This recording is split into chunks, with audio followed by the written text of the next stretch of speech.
Yo, what is going on, Steeler Nation? We are back with another podcast episode. I'm joined by my co-host, as per usual. Yo, what's up? How's everyone doing? We excited? I'm fucking gassed up, him.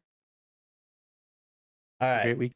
It was a great weekend. It was really, really eventful. I couldn't get off Twitter. I mean, and that's one thing too. Did Twitter like ruin the draft for you guys? Were you guys seeing like the live feed on Twitter just be like way ahead of what was going on the TV broadcast?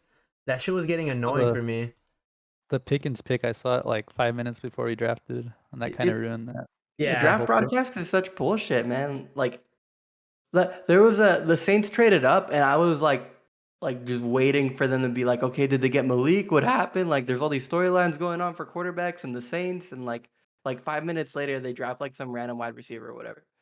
And it's like, why are we getting a 5-minute like thing for some stupid like foundation or like show or whatever? It's pointless. But I think after the first day, I was just like, fuck it, I'm gonna just go on Twitter now and just get the picks like as quick as possible instead of having to rely on the TV. But anyways, nonsense aside, this is our draft recap episode. I'm so excited for this. And just the fact how spot on we were, guys. Like, let's give ourselves a round of applause here. Our mock draft pretty much nailed it. I'd say so myself. Couple things here and there, of course, not every mock draft's different, but not every mock draft's perfect. But yeah, let's get some other things out of the way first before we dive deep into how we feel about each pick. News today, May 2nd, Devin Bush's 5th-year option got declined. We heard Colbert say after the draft, for the post-draft press conference, that they'll wait till the final day to make the decision on Devin Bush. But are you guys surprised to hear that Bush's 5th year got declined? I'm not surprised at all. I just don't think he played well enough for us to pick it up. I mean, I think just based off of how well it worked out with Edmonds, and we were able to save like $4 million just by not have picking up his 5th year option. I think I was not surprised by it. And if his 5th year was like 11 mil, right? For Edmonds, I think it was closer. Bush's would have been close to 11 million, I believe. That's a fat chunk of change. That's just because the market for linebackers is way higher, right? Or the value? Yeah, I think it's just a pick. Like, I think that could be a factor too. It's the position, like they average out like a certain amount of the top guys. Right. And then the 5th year option can only apply to first rounders, right? Yeah. I believe in the past like 10 years or so, the only like 5th year options we didn't pick up were Edmonds and Artie Burns, and I want to say Jarvis Jones, right? Those are the 3. So Devin Bush will join that list. Shazier's did get picked up. I believe it might have been.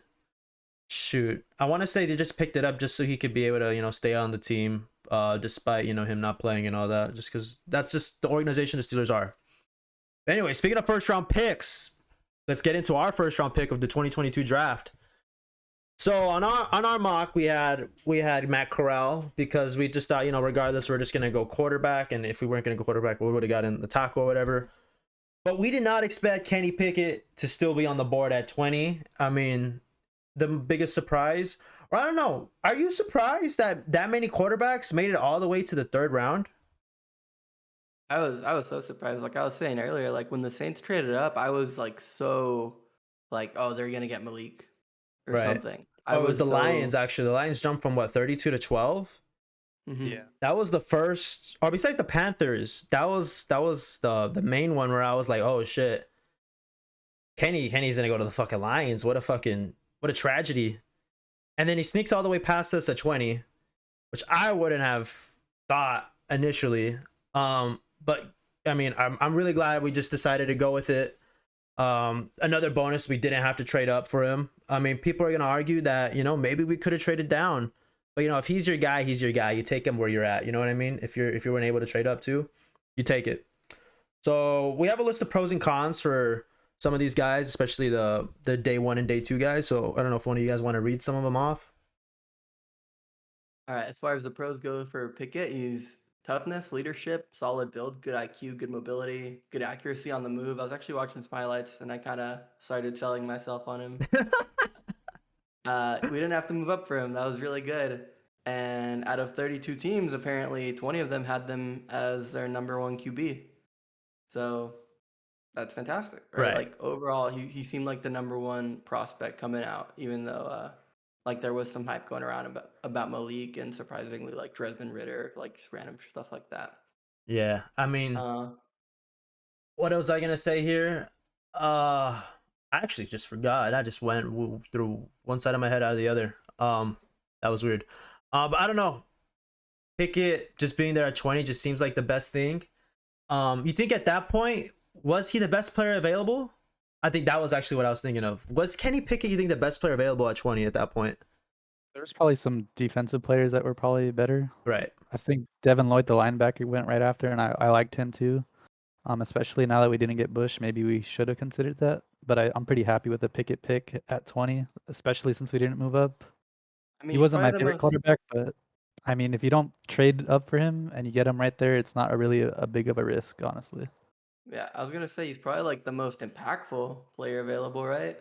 Quarterback, You get your yeah. quarterback, like You get your quarterback. That's huge. And it's not like we were paying Trubisky starter money either. So him getting paid that much, you feel comfortable him being your backup as well.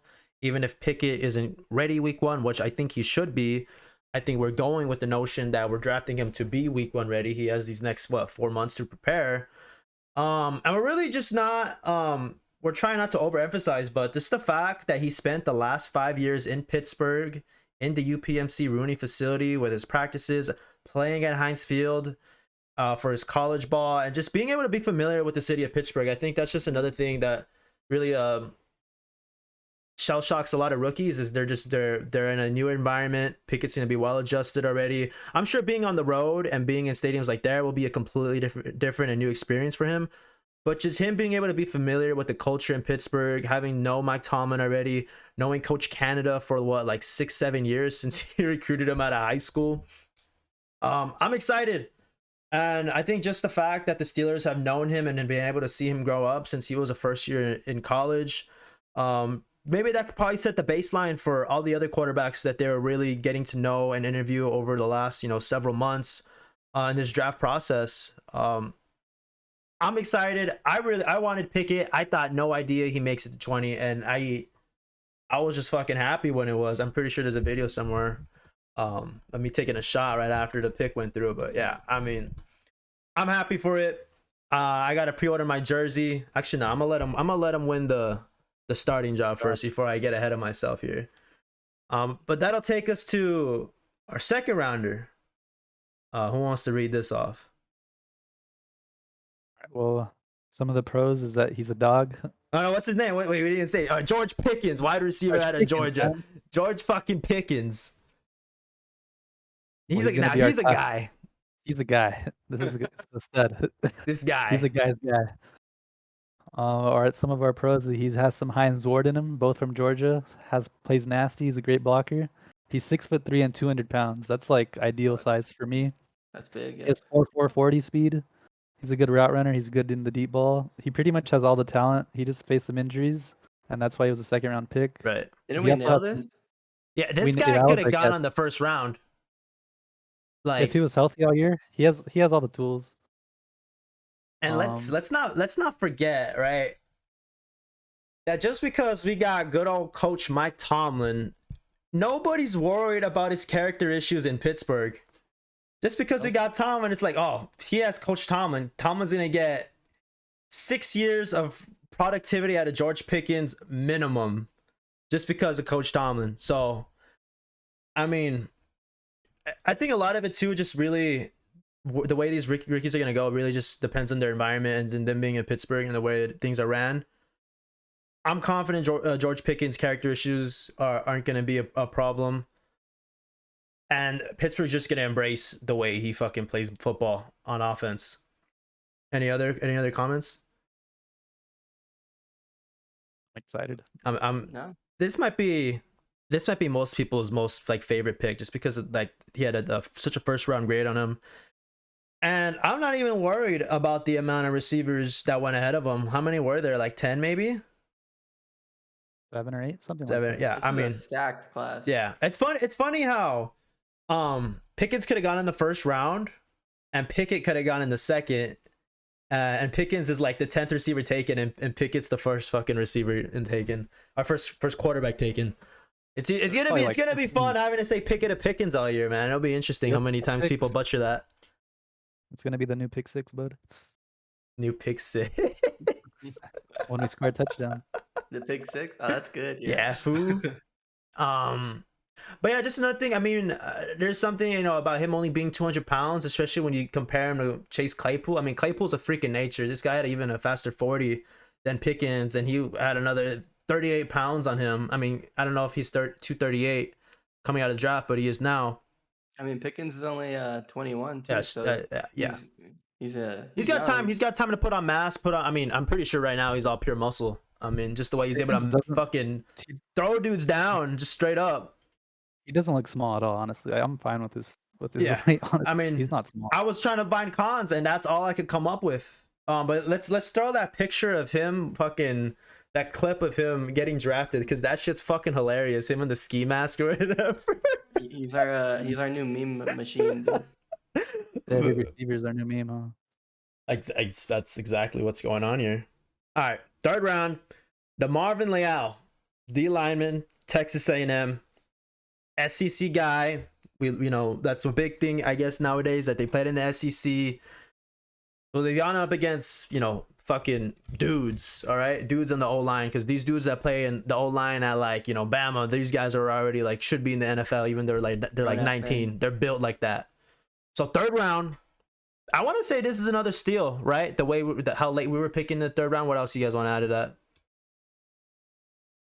I mean, aside from that, he was a first round kind of grade going into this last year of college ball. So was it that?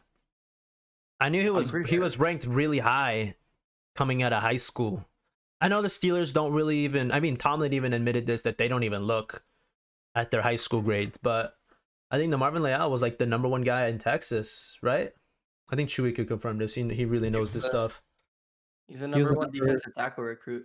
Yeah, and he was ranked above the number one pick, Trayvon Walker. So that just goes to show that he has all the talent.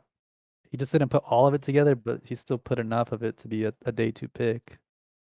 And this is a really necessary pick addition. Yeah. Because I mean, besides quarterback play, and I hate to just pin it on Ben, our run defense was fucking terrible.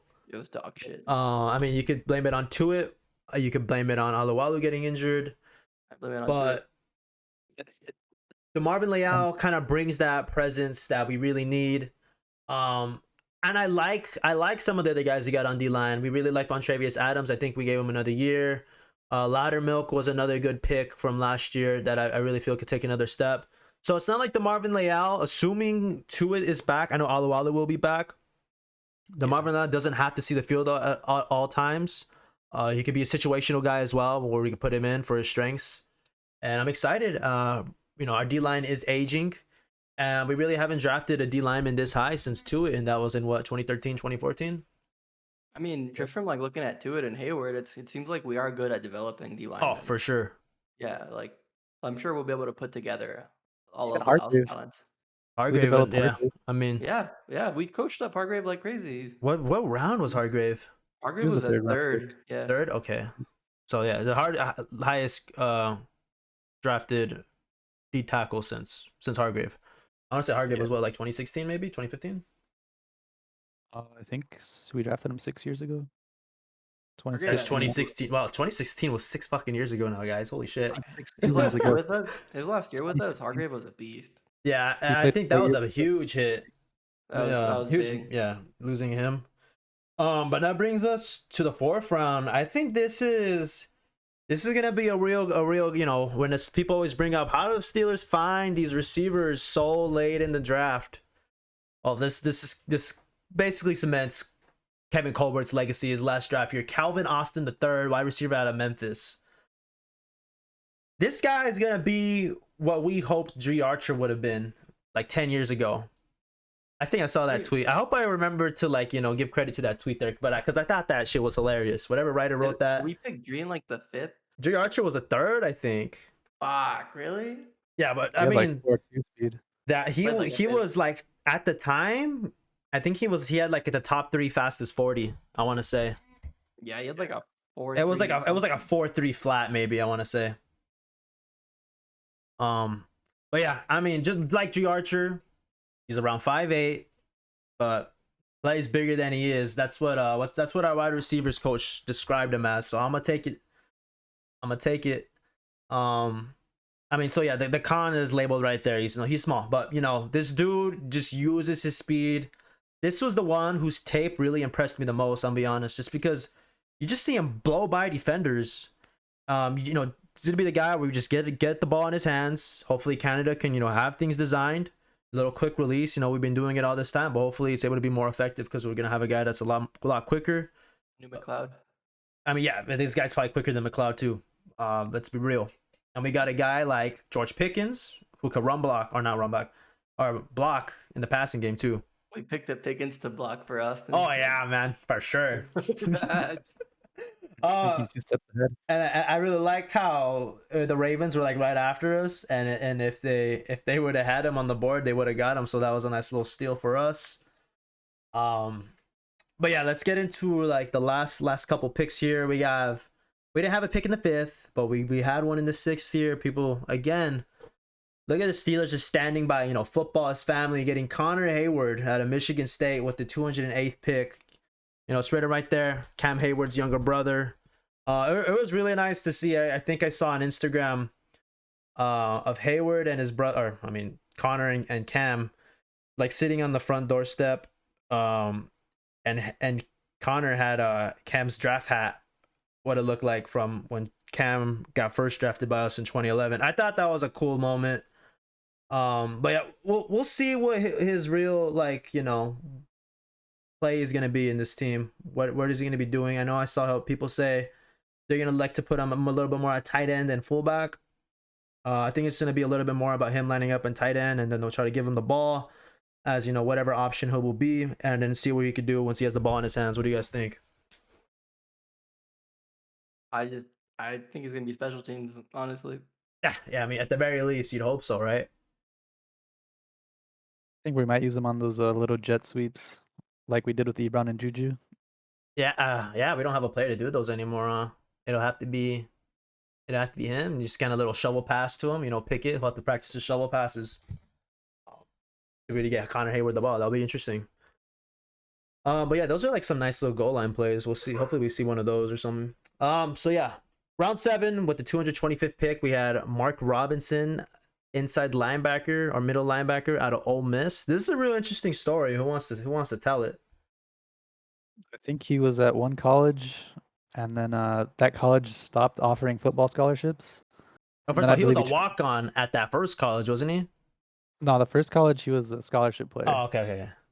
But it was like a really small school, Mhm. and then the second college he transferred, and then I think because of COVID they canceled their season, so he never played for them. And then he walked on at Ole Miss as a running back, and then converted to linebacker and played 1 year, pretty much.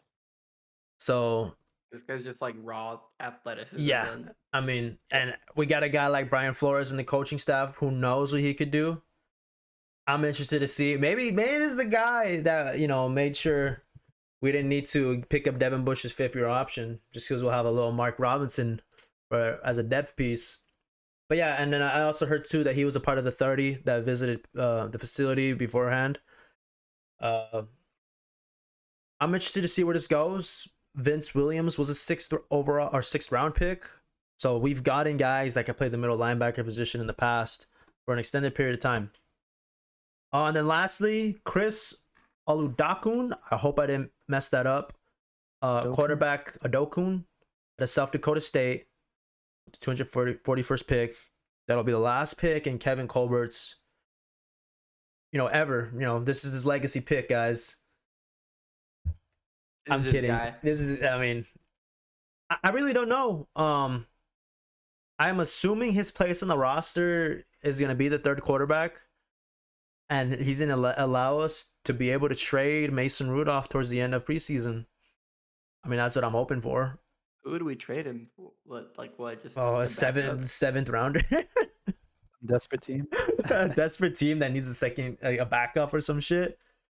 Who Just wait knows? for a QB to get injured the first 2 weeks. Yeah, I mean, Yep, the they're making calls. Steelers speak through their picks, and what is this telling you? This is telling you that Mason doesn't have.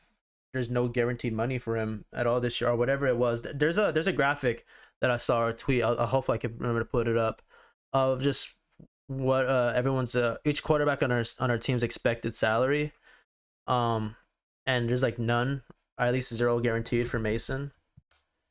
So yeah, that's interesting. That really wraps up the draft, and of course, immediately followed by the draft is the just huge wave of undrafted signings. I'm gonna try to speed run this really quick, because I think there's like 10 guys on here. Offensive tackle Jake Dixon from Duquesne, running back Mateo Durant from Duke, defensive lineman Donovan Jeter from Michigan, outside linebacker Tyree Johnson, Texas A&M, outside linebacker TD Moultrie out of Auburn, guard Chris Owens from Alabama, cornerback Chris Steele from USC, offensive tackle Jordan Tucker from North Carolina, running back Jalen Warren from Oklahoma State, and cornerback Bryce Watts from University of Massachusetts. Again, these are guys that went undrafted. They'll be there for rookie minicamp. Maybe they'll be able to earn a spot in training camp. And who knows where we go from here? We've had history of undrafted guys. The one that comes to mind, Mike Hilton, just from recency bias. But any names jump off the page here for you guys? For me, it's probably Chris Owens and Chris Steele, the Alabama guard. Chris Owens, I mean, he played at Alabama, so he has to be somewhat good. And then Chris Steele, a cornerback. I think he's the only cornerback, or we have 2 cornerbacks here. But he was highly ranked out of high school too, and he has a lot of talent. Well, maybe we could do something with him as well. I'm interested to see. Yeah, I mean, these are all positions that I guess we just didn't get a chance to, fulfill through the draft. I'm seeing like 1 tackle, 1 guard, another tackle, a couple cornerbacks, and a lot of running backs. A few outside linebackers, just because we love our linebackers in Pittsburgh. So yeah, I like the positions we went through here. Maybe they have a chance of making it as a depth spot. But yeah, that's gonna wrap it up as far as all the news, and we'll get into some more opinions here. That being said, everything our 7 picks, undrafted signings. What would you rate this weekend? What's our overall draft grade here? What are you guys feeling? Who's gonna go first? I mean, I'd give it an A. I feel like we got a lot of talent, especially like a lot of like highly rated talent in places where we normally wouldn't. You Right. know, like George Pickens, like first round talent. DeMarvis Leal, like Hughes, ideally a first round talent that just had some trouble putting it together, right? Calvin Austin, another guy that was highly sought after, and then Kenny Pickett, the number 1 QB in the draft, according to a lot of teams, right? I give this a really solid draft. I think Colbert went out with a bang. He picked a lot of potential. Like this draft is gonna be, or has potential to be felt for the next decade or 2. Yeah, Chewy, what do you think? I'd probably go with an A-, probably just because we didn't get a corner or a safety early on, and then no offensive lineman taken. I'm not the biggest fan of Kenny Pickett, but we didn't trade up for him, so I'll give us props for that. He fell to us, and I'm excited for just that alone. But yeah, I would have liked a defensive back somewhere in the draft. I gave it an A fucking plus here. I mean, we got our guy. Kenny Pickett's been the guy from the start. Let's be real, guys. And then just the way we're able to, get wide receivers, the way we've always gotten wide receivers through the draft. I'm predicting we got 2 Hall of Famers in this draft. No bullshit. I couldn't say that with a straight face. But I'm excited. I definitely think if we were able to pull it all together here, this is gonna be a really fantastic draft. I mean, this might be as good a draft since 2017 when we got TJ, Juju, James Conner, and was it Cam Sutton that year? That was a good draft. I want to say this is the best draft since then. Hopefully they put it all together. Before we wrap it up too, let's go down and name our favorite player. Who wants to go first with this one? Favorite player from this draft. I'll go with Pickens. I just love the way he plays. And like when I think of a wide receiver, like that's the size and frame that you want. I think he has all the ability and all the talent, and I'm excited for him. I think, I mean, for me, it's the Marvin. I think playing on the D line, especially with Hayward and Tuitt, like the way they've come out and developed, and like especially Hayward's playing amazing. His best ball ever, yeah. He's been amazing. He's Like 2-3 developed straight into a out great pros, player. right? Something like that. Yeah, yeah, and especially with Leal, he has all the talent in the world. Apparently, Yeah, he needs could to learn a put it lot from together. Hayward too, and Alualu, some of the other guys we got there. Exactly. I think Leal has potential to be like one of the like really great fucking player. I mean, I've been saying it. I wanted Pickett back in October, so you know who I'm gonna say. Hope he's starting week 1. If he's not, I'm gonna be a little worried. I might start calling him a bust if he's not starting week 1. But really, I'd love for him to be starting week 1. I mean, if it's neck and neck with him and Mitch, I'm assuming they're gonna give it to Pickett. But yeah, just as excited, kind of excited we were for Mitch, I'm even more excited for Pickett. I mean, I think when we had our first season wrap up episode, I said that we were gonna get Pickett. I think I said we'd even trade up for Pickett, and I think we were that close. I think we were close to trading up with the Texans at 15 to jump ahead of the Saints. So I fucking called it. We got Pickett, and that's who I'm rolling with as the guy I'm most excited about. And if he busts, he busts. I'm glad we took a chance on a quarterback rather than ended up missing on some fucking DB like Artie Burns or Sean Davis, whatever, or Terrell Edmonds even.